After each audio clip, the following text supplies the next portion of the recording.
कामदेव आए 3 बाण लेकर के, और जहां नारद जी बैठे थे नारायण नारायण नारायण जप रहे थे, वहां आकर के और वो कामदेव ने अपने बाण चलाए। पहला बाण चलाया प्रकृति का, सुंदरता का, खुशबू उठी, ऐसे फलों की सुगंध रस पकड़ा है जैसे कोई बड़े से बड़ा महात्मा भी उसको महसूस करे तो तुरंत जाग जाए कि ये खुशबू कहाँ से आ रही है। ठीक है, ऐसे मधुमालिनी, चंपा, चमेली, सबकी खुशबू उठ रही थी। पहला तीर लेकिन फेल हो गया और नारद जी ने अपनी आंखें नहीं खोली। मुझे ये आनंद आता है कथा बोलने में। देखो जरा, नारद जी जैसे, किन की बात करें? नारद जी, तीनों लोक में जिसको कोई नहीं रोक सकता, क्या उनको भी मद हो सकता है? तो दुनिया में किसी को भी मद हो सकता है।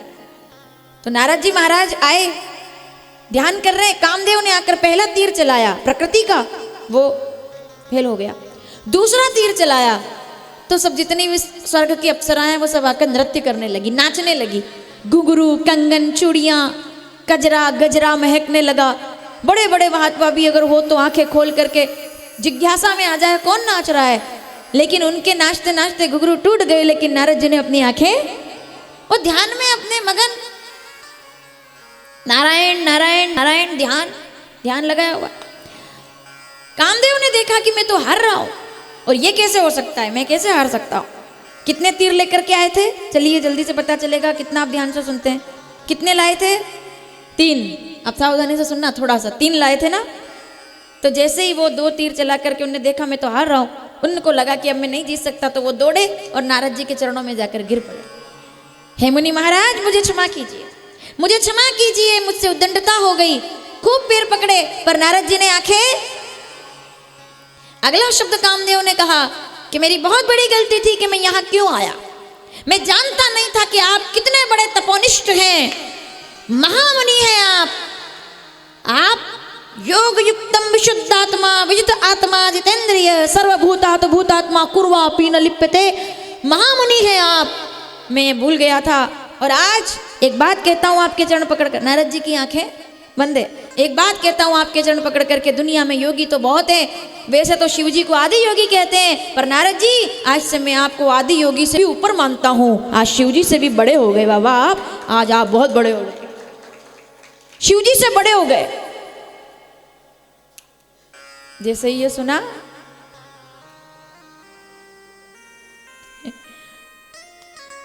प्रशंसा सबसे बड़ा नशा है दुनिया में। ये नशा है प्रशंसा। प्रशंसा सबसे बड़ा नशा है, उससे बड़ा कोई नशा नहीं है।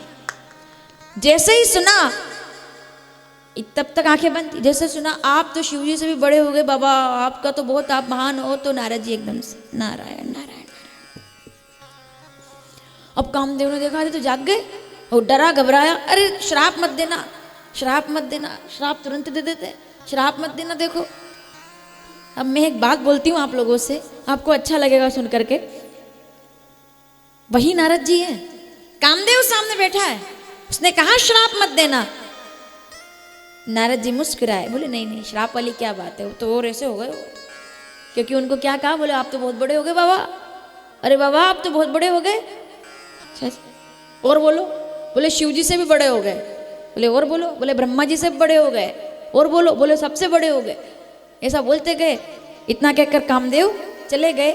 जब पलट करके गए तो पीछे तरकश में तीर लेकर आए थे ना, अब तरकश में कितने तीर हैं उनके बताओ जरा।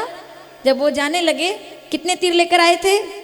चलिए जब वापिस जा रहे हैं, अब जल्दी से अपना गणित का हिसाब किताब लगा लो, ठीक है? अपना इतना अच्छा नहीं है, आपका तो है, तो इसलिए आप बताना। अब 3 तीर लाए थे, अच्छे से कैलकुलेट करो। बहुत बड़ा सवाल है, उलझा हुआ कठिन गणित का, हमारे जैसे लोगों के लिए, ठीक है? तभी तो हम रक्षानगर से वर्षानगर बने। हमसे पूछते थे बचपन में 2 दूनी, तो हम कहते 8। बाबा जी इतना पता होता तो फिर क्या था? तो 2 ऐसे। अब इसलिए अब आपने देख लिया मेरा गणित कैसा। आप बताएं कितने तीर लाए थे? 3। वापिस जाने लगे, कितने लेकर गए? 1। अरे भाई यही तो गणित का हिसाब आप लगा नहीं पाए ना, 0 लेकर के गए। इसलिए तो मैंने कहा था उलझा हुआ गणित है। अब आप कहेंगे नहीं नहीं ऐसा तो हो ही नहीं सकता, वो 3 लेके आए थे, 2 उनने चलाए एक उनका रखा रह गया, वही तो दिक्कत है। लाए वो 3 थे और चलाए भी 3 थे, 2 दिख गए और तीसरा नजर नहीं आया। वो तीसरा बाण ही तो है जिसकी वजह से आंखें खुल गई नारद जी की, और वो तीसरा बाण और कुछ नहीं है, वो है दुनिया में बाबा जी इंसान हर चीज से बच सकता है, लेकिन झूठी प्रशंसा के तीर से कोई नहीं बच सकता, वो तो आखिर में घायल करता ही है। नहीं नहीं, मैं बिना प्रमाण के नहीं बोलूंगी। रामचरितमानस अरण्यकांड 15वां दोहा 6ठी चौपाई। काम को मत दम्ब ना जाके, जिसको दम्ब ना हो, अभिमान ना हो, तात निरंतर बस में ताके। प्रशंसा झूठी जहर है, विष है। इसमें मैं पहले बहुत बोल चुकी हूँ, इसलिए इसको नहीं विस्तार दे, तो प्रसंग में आए इसलिए मैंने बोल दिया। तीसरा तीर कौन सा है?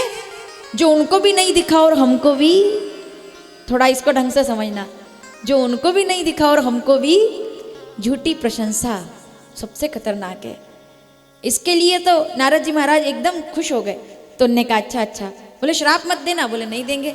अब इनने तो इतना उनको घायल कर दिया तो भी उनको श्राप नहीं दिया, और आगे जाकर के 2 शिव जी के गणों ने खाली ये कह दिया कि कांच तो देख लो, दर्पण तो देख लो, आप कैसे लग रहे हो। झूठी प्रशंसा करने वाले को सम्मान मिलता है, और सत्य का दर्पण दिखाने वाले को हमेशा श्राप मिलता है। ये इस कथा का सार है।